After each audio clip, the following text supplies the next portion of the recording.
जी भी हुए उसके तात्पर्य है आज दत्तात्रेय जी की जीवनी है। उनके कथा की चर्चा आपने बुद्धि से भी सुनी, हमारे अन्य विद्वानों से भी, भाई कुमार जी से भी, सबसे, हमारे नृपेंद्र बाबू से भी कुछ चर्चाएं आपने सुनी।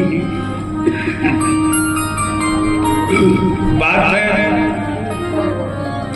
साधना तीन प्रकार की होती है, सात्विक, राजसी, तमोगुणी।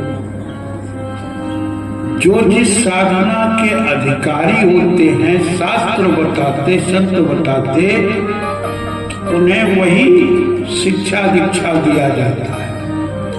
तमोगुणी प्रवृत्ति वाले साधक को यदि सतोगुणी विद्या बताई जाए, मार्ग तो संवरण नहीं कर सकता। फिर रजोगुणी वाले को रजोगुणी विद्या चाहिए। इसलिए हमारे भारतीय सनातन पद्धति में ये तीनों धाराएं विकसित हुई हैं, बड़े विराट रूप। और फिर कालक्रम होता है तो लोग मुड़ करके तमोगुणी से रजोगुणी, रजोगुणी से सतोगुणी की ओर मुड़ करके आगे बढ़ते हैं। सचमुच सभी चीजें अपने आप में विचित्र है। भारतीय सनातन धर्म में दत्तात्रेय भगवान के दो स्वरूप हैं। एक तो अत्रि अंशिया के गर्भ से, ब्रह्मा के अंश से चंद्रमा की उत्पत्ति हुई, शिव के अंश से दुर्वासा मुनि की उत्पत्ति हुई, और विष्णु के अंश से भगवान दत्तात्रेय हुए।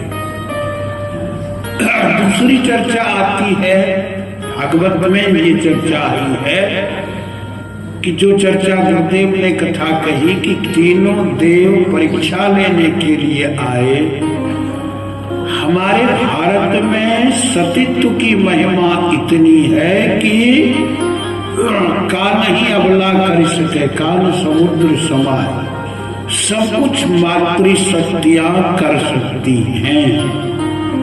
इसलिए तीनों देवों को माता ने शिशु का रूप बना दिया, बिल्कुल छोटा शिशु, और फिर स्तनपान करा करके माता बन गई। तीनों देवियों ने जब प्रार्थना की,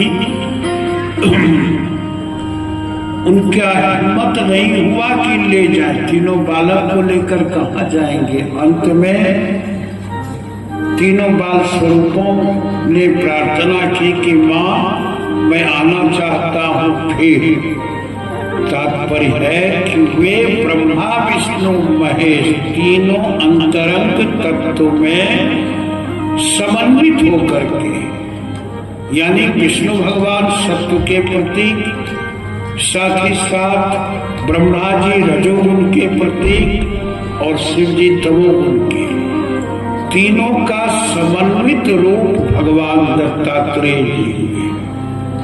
और इसलिए जीवन में तीनों प्रकार की साधनाएं, धाराएं जो भगवान शिव से आकर के अवरुद्ध थी, फिर इनके संस्पर्श से वह चीज विकसित हुई पूरे भारत में, पूरे विश्व में।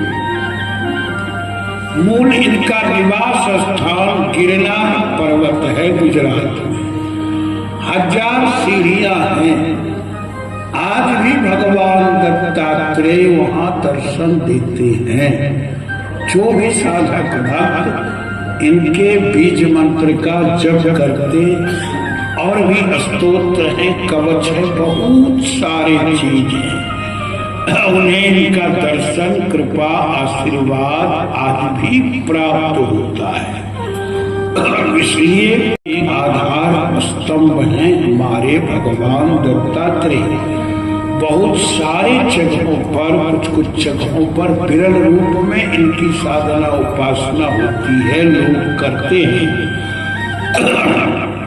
इस चीज को संवर्धन करते रहना चाहिए हमको, आपको। इसलिए प्रयास रहता है कि योगपीठ के तत्वावधान में जितने जितने मार्ग हैं हैं, सिद्ध जन हैं, उनकी जयंती हम आप जरूर किसी न किसी रूप में मनावें, वो होता रहता है।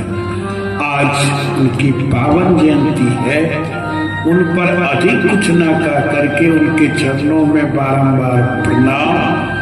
आज का जो ये सत्संग अनायास आयोजित हुआ, चूंकि समय मौसम भी बदल